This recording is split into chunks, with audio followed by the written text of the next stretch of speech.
Also in the Ministry of Environment Sensitive Ecosystems Inventory, there's a subheading, oh gee, I'm going to have to skip this. You are. Yeah, I'm out of time here. I'm just going to go to the end and say that what I think should happen is the EDPA should be abandoned. You're not going to rework this. Do a new bylaw with a new team. You're not going to get a result, an acceptable result using the same people. And for God's sake, don't try and do it all. Okay, we gotta, okay. Number 79. Number 80. 81. 82. Who's left? We've got one person, two people. You've got numbers and there's two people. Carry on. Flip a coin. We've got two people left, I think. If there's two people holding numbers who haven't spoken, please go ahead. Good evening, my name is Dr. Jessica Ball. I live at 4967 Cordova Bay Road. I've been a resident at this address for 20 years. First of all, I'd just like to say I am absolutely astounded that we're here at 10 minutes to 11 discussing something that is so inane, so based on no data. And this is the second time we've had a hearing. Hundreds of people here, wasting their time. I work at night. This is costing me money to be here. How much is it costing Saanich to debate something that has just fallen out of thin air based on no real data? I'm not only astounded, I'm also, some people have said, our bloods are boiling. I'd like to speak tonight about data, priorities, and effectiveness. First of all, the MC tonight did not start by announcing whether our testimonials are being tape recorded. They are, sorry, I neglected that. So we didn't hear whether our testimonies are being tape recorded, a matter for informed consent. This is in, how would the input, we can talk about, how would the On the input other be hand, tracked? On the other hand, I am relieved to hear that they are being recorded because this is the only data that we've seen or heard. This is data, incredible time that people have spent preparing very articulate, well-informed speeches. And I hope that all of this has been recorded and that the many questions that have been embedded in the testimonials are going to be responded to, lifted out of the tape recordings and responded to point by point and in written documentation that is sent out by mail to named people at, the property owners throughout the whole of Saanich, not just people who are here tonight or people who have spoken or people who are in the EDPA, but the whole of Saanich should hear your responses to the questions that have been embedded in our testimonials.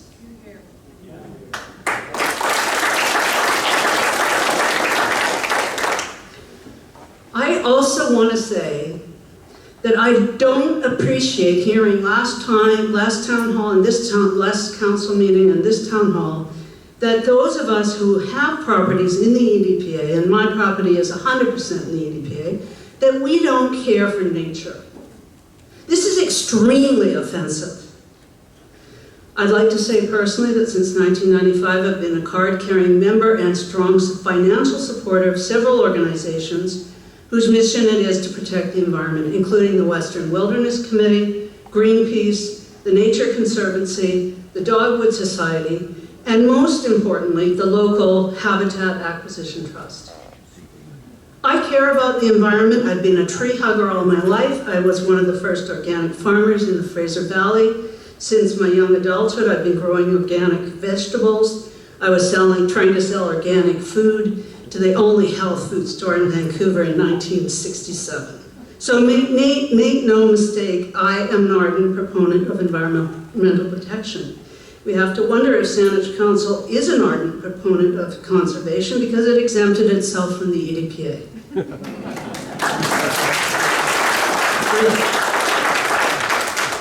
I have no plans for developing my property in ways that are not in accordance with the EDPA, and I have no immediate plans to sell my property, so that's not why I'm speaking tonight. But I'm registering my strongest possible critique of the EDPA today and call for the EDPA to be repealed. Many people have focused on property values and on the apparent randomness of whether and how much a property is included in the EDPA. But I think more importantly, there's been no explanation of the scientific definition of what is a sensitive ecosystem, whose definition is being used, what constitutes a most vulnerable and rare element. There is no scientific evidence showing that any of the measures in the EDPA will have known specific positive impacts on sustaining endangered or at-risk flora and fauna. And my repeated requests to the environment management staff for a list of the studies that have been used to support each component of the Act have not been forthcoming. We need data. What difference does this EDPA make to any part of the flora or fauna?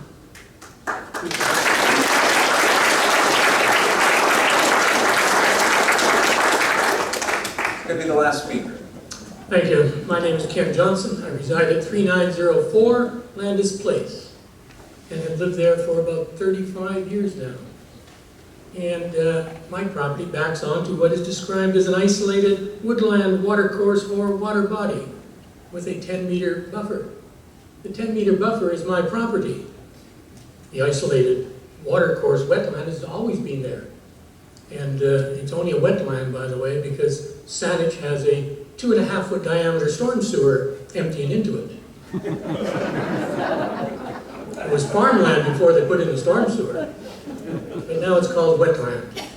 By the way, with that storm sewer comes all the contaminants that have managed to kill off all the wildlife that was formerly there.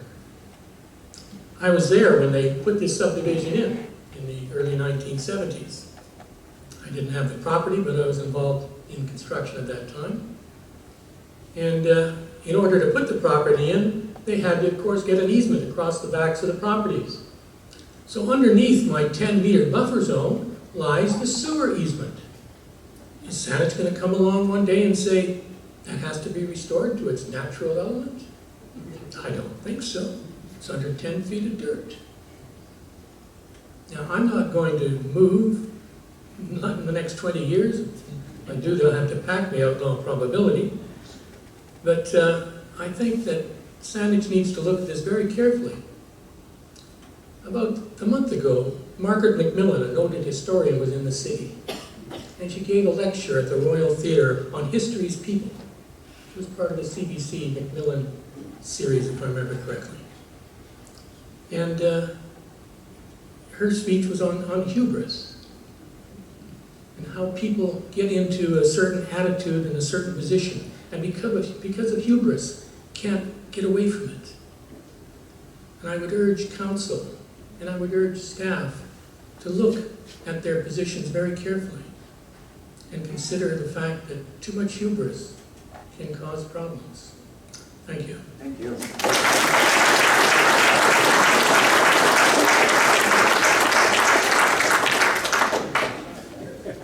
I don't know, I think that might bring us to a wrap. And I want to fully acknowledge that I did neglect to raise how the input was going to be sort of recorded and taken into account. I planned to do that at the beginning, but I felt I was moved along, but I should have listened to that, so it is certainly on me. But in terms of next steps, and I won't take the last word because I think that should go to council, there is going to be, obviously, a fulsome discussion among council about the input from tonight, from previous meetings, presentations, and you don't, it doesn't mean that providing input is over. You can simply submit written pieces of work. There could be meetings leading up to a council meeting that I'm told is likely to happen in early 2016. So staff will be preparing a report that compiles the mechanisms that feedback have been provided, and that will then be considered, and I assume decisions will eventually be made, and the advertisements about the meeting will go out in the usual fashion, newspapers, website, and for those of you who are signed up to receive email, it would come that way too. So you're certainly encouraged to do that to keep informed. So I don't think I should say more because you probably heard plenty from me. I'm probably irritated by that, so I think I'd maybe turn it over to Mr. Mayor to close off if that's appropriate. Oh, we do? Okay, my apologies. I'm very sorry about that. Sorry about that. Okay, no, my apologies. I wasn't prepared, but I heard people say, I just bought, actually I own 3 houses in Saanich. I love Saanich, I live in Saanich. And just a year and a half ago, I bought a property on 4010 Briefwoods. So when I bought it, before I bought it, I called the planning. They said, oh, you can build this agriculture land. That's what we love. We want to have a small hobby farmer. And then after we bought it, we accidentally know, then we learned there is a EDPA. And then I attended the meeting at the Commonwealth last time. And the staff, Saanich staff told me it's not in this area, so my land was only wetland. So, which is great, I was very happy it left. And then later they said that they made a mistake, it is in there. So I don't know why it's there. So anyway, then he was kindly come to visit my site. And because I bought it from a previous owner and I thought I got a deal.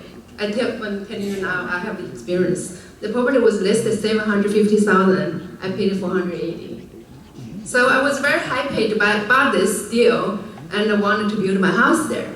And then we did the planning, we did join, and I work for developers. When they heard that it's EDPA, they just shake their head. They don't want to deal with it. So what I wanted, then the staff came in, and my experience is my husband was there. I was working. He basically told us, don't go in there, it's dangerous. And then with this education, invasive planning, I cannot even walk on my property. And he just told us, don't go there.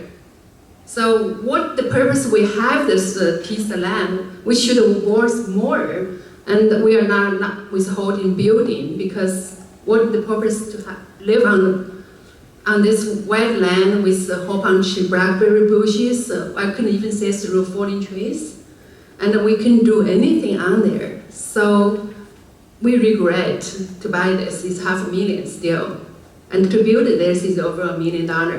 I work 2 jobs, so we don't have a lot of money. That's my dream. That was, but my husband was so depressed. We cannot build on there. We have to build the house so close to the road because there is 50 meters.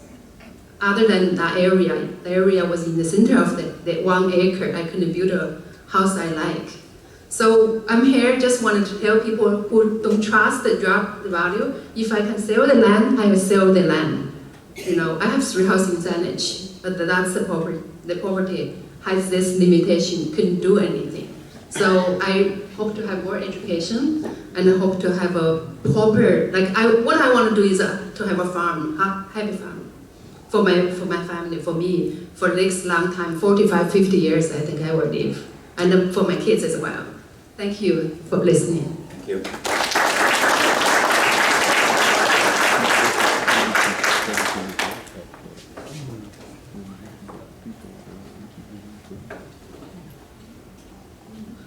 Well, thank you all for coming. It was,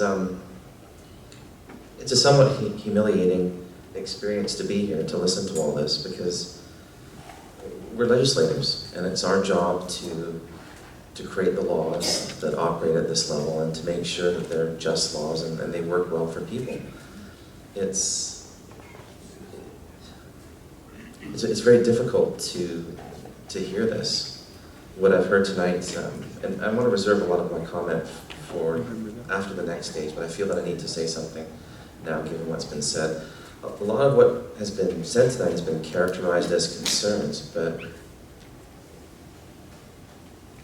reading the feelings and the emotions of the crowd, there's been a lot of harm and punishment in a sense that have been put upon people, and it has been unintended. And I think that's important to understand, that the unintended consequences of this bylaw, as we're understanding them today, are unintended.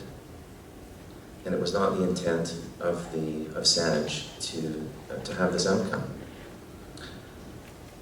Given that we're at this state, we have to address this as soon as possible. I don't know quite how quickly we can do that. We do need to hear from some more people, and we do have to recraft this in some way. I heard many times tonight from people that there's a need to rescind the bylaw or to repeal the bylaw, and I don't know how much appetite there is for that. I still feel it's possible to do that and to bring forward a new bylaw that works as it was originally intended, that makes sense, whether it's done in a voluntary fashion or it's done with incentives, but it needs to be done. One word that hit me tonight, one of the speakers, was draconian, and I had to go back to the Latin and Greek that I had studied.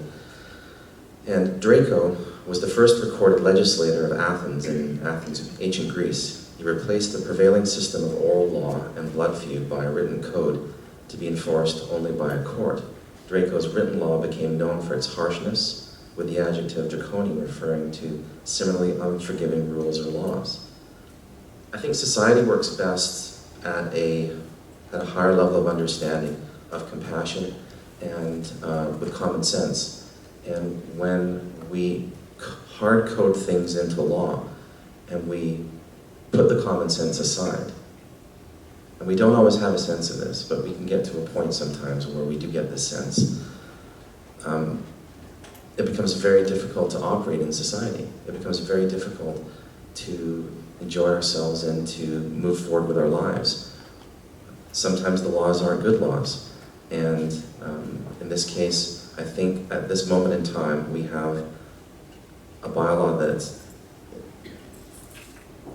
in some senses defying common sense, but it's also having difficulty with the level of understanding between its intent and what we're experiencing and the goals that we're trying to achieve with this.